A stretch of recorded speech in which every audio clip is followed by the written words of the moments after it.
Good evening, good afternoon. Class ninth mole and Avogadro number part one में upload कर चुका हूं, जहां मैंने मोल और एवोगाड्रो नंबर का जो बेसिक कंसेप्ट है या बेसिक आइडिया है जो वो मैंने वहां पे एक्सप्लेन किया था कि मोल क्या है, एवोगाड्रो नंबर क्या है, और उसको मैंने बड़े अच्छे डिटेल के साथ उसको वहां पे मैंने एक्सप्लेन किया था। आज कुछ और बुनियादी बातें हैं, मारूजी बातें हैं जो इनको जहाँ पे मैं यहाँ इनको एक्सप्लेन करूंगा। अच्छा, लेक्चर का आगाज करते हैं।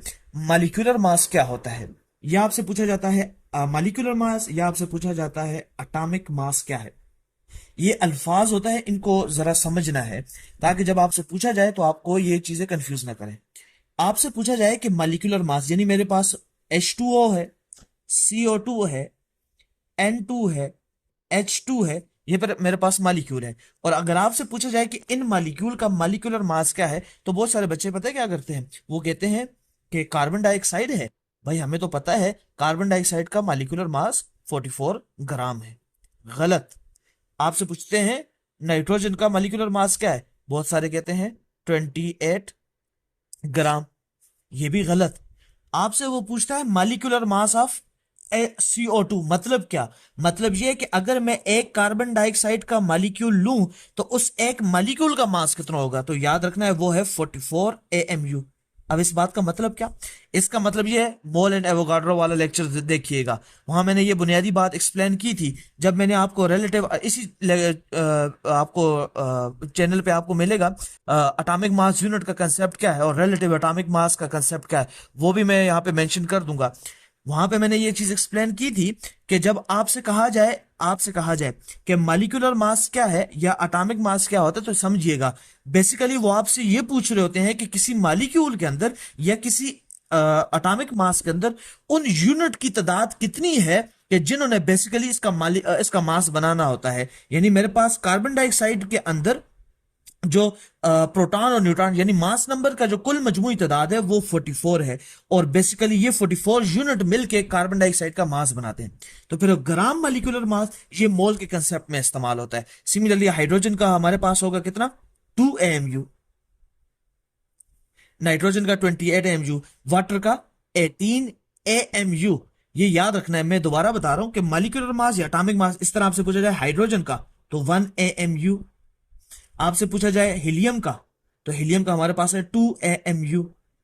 यानी इसके अंदर दो ऐसी यूनिट्स हैं, यानी कि दो प्रोटॉन या न्यूट्रॉन ऐसे मौजूद हैं, यानी कि मजमूए की बात हो रही है बेसिकली, बल्कि वेरी सॉरी, यहाँ पे इसका होता है 4 AMU। हीलियम का मास नंबर 4 होता है, एटॉमिक नंबर 2 होता है इसका। अच्छा, और अब आ जाते हैं इसका ये जो ग्राम मॉलिक्यूलर मास का कंसेप्ट। तो आपको मोल की डिफिनेशन याद हो, the mass of molecule, atom और एनी फार्मूला यूनिट एक्सप्रेस कीजिए ग्राम के अंदर, उसको आप मोल कहते हैं।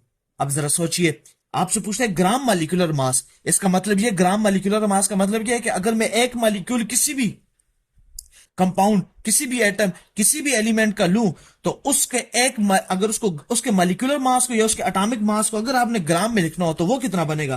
तो आपको याद होना चाहिए कि एक मोल में कितना मास था। मैंने कहा था कि उसके मास नंबर के साथ ग्राम लिख लें। कार्बन डाइऑक्साइड के साथ लिख लो 44 ग्राम, वाटर के साथ लिख लो 18 ग्राम। तो ये बेसिकली किसका कंसेप्ट है, ये आपके पास मोल एंड एवोगाड्रो के अंदर पार्ट 2 के अंदर ये ग्राम मॉलिक्यूलर मास और मॉलिक्यूलर मास के कंसेप्ट को समझना है। बहुत सारे जो एमसीक्यूज में पूछ लिया जाता है, वेरी सिंपल सा क्वेश्चन पूछ लिया जाता है बाद और कहा जाता है कि बताएं what is the molecular mass of carbon dioxide, और आपसे पूछते हैं 44 AMU, 44 ग्राम और कोई XYZ बाकी जो है ना वो ऑप्शंस दिए जाते हैं। तो बहुत सारे बच्चे चूंकि उन्होंने इस मोल के कंसेप्ट को पढ़ा होता है तो वो यूएस को सिलेक्ट कर लेते हैं। नहीं, मॉलिक्यूलर मास को या एटॉमिक मास को जब भी आप एक्सप्रेस करते हैं वो एटॉमिक मास यूनिट में एक्सप्रेस करते हैं। जब आपसे स्पेसिफिकली पूछ लिया जाए कि ग्राम मॉलिक्यूलर मास या ग्राम एटॉमिक मास क्या होता है, तो फिर उस वक्त आपने इस्तेमाल करना होता है ग्राम में, उसको एक्सप्रेस करना होता है। यानी अब बात मोल की तरफ जा रही है, बात एवोगाड्रो नंबर की तरफ जा रही है, तो वहां पे आपने ये पॉइंट को याद रखना है। अब मोल के कुछ जो है तो वो एमसीक्यूज वगैरह करवाने हैं, कुछ क्वेश्चंस वगैरह करवाने हैं जो आपसे पूछ लिए जाते हैं। तो मैं उसकी ट्रिक आपको मोल के ही उस लेक्चर में एक्सप्लेन कर चुका हूं, लेकिन यहां पे कुछ क्वेश्चंस करवाते हैं। आपसे कहा जाता है मेरे पास 72 ग्राम, अब जरा देखिए 72 ग्राम मेरे पास H2O है। बताएं इसके अंदर नंबर ऑफ मोल कितने हैं। अब वो बच्चे जिन्होंने जिन्होंने मेरे चैनल को सब्सक्राइब नहीं किया हुआ या जिनको नहीं मालूम, तो वो क्या करते हैं, वो लिखते हैं formula, n number of mole is equal to mass in gram divided by molar mass. और वो कहते हैं सर जी देखें 72 ग्राम हमें दिया हुआ है, और वाटर का जो मोलर मास हम निकाल लेते हैं वो कैसे आप लोग निकालते हो कि 2 multiply by 1 plus 16 multiply by 1 is equal to 18 gram. Sir ji ये देखिए 18 ग्राम है, और जब हम लोग इसे सॉल्व करते हैं तो ये हमारे पास आ जाता है 4 मोल। ये थ्योरेटिकली ये जो इसको आप इस तरह सॉल्व करेंगे ये बेस्ट है, ये न्यूमेरिकली के लिए बेस्ट है। लेकिन जब आपने एमसीक्यू सॉल्व करने होंगे, जब आपने शॉर्ट क्वेश्चंस को, इन छोटे छोटे आपने एमसीक्यूज को सॉल्व करना होता है एमडी कैट के या ईटा के या किसी कॉम्पिटिटिव एग्जाम्स के, तो वहां तो थ्योरी नहीं पूछी जाती, वहां पे डेरिवेशन तो नहीं होती है। फिर पता है वहां पे इस चैनल को सब्सक्राइब करने वालों के लिए ट्रिक्स होती है। वो कैसे होती है, आपको मैंने बताया था कि 1 मोल के लिए अगर वाटर का 1 मोल हो तो उसका मोलर मास को आप लिख लीजिए, वो कितना बनता है 18 ग्राम। अब 18 का डबल कीजिए 36 ग्राम, तो जब इसको डबल किया तो मोल भी क्या हो जाएगा, डबल, 2 मोल। जब 36 को डबल करोगे तो वो बनता है 72 ग्राम।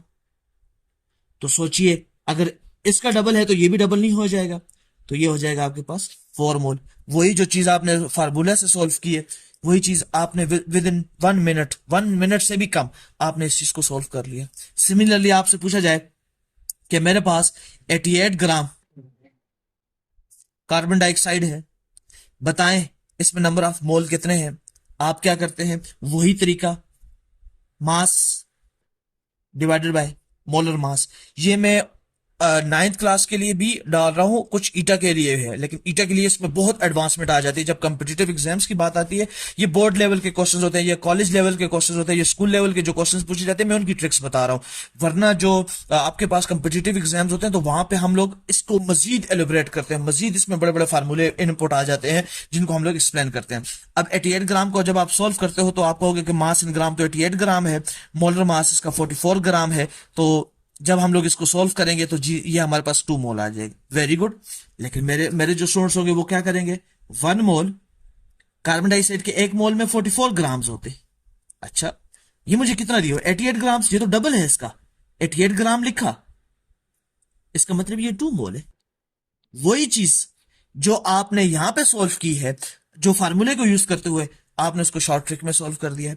याद रखिएगा इसकी छोटी सी ट्रिक यही है, जब भी आपने लिखना हो तो आपने मोल को उसकी जो नॉर्मल जो ग्राम में वैल्यू है उसको एक्सप्रेस कर दो। उसके बाद वैल्यू को देखो कि क्या वैल्यू जो दी गई है, गिवन मास की जो वैल्यू दी गई है वो डबल है या सिंगल है। जब डबल है तो जैसे इसको डबल करोगे तो मोल को भी डबल कर दो, और इस तरह आप लोगों ने इन क्वेश्चंस को सॉल्व करना है। ये पार्ट 2 है जिसमें मैंने कुछ 2-3 क्वेश्चंस वगैरह, और ये मुझे बहुत जरूरी लगा था कि ग्राम मॉलिक्यूलर मास और मॉलिक्यूलर मास के बारे में जो बुनियादी कंसेप्ट है वो आपके साथ शेयर करो। Thank you so much.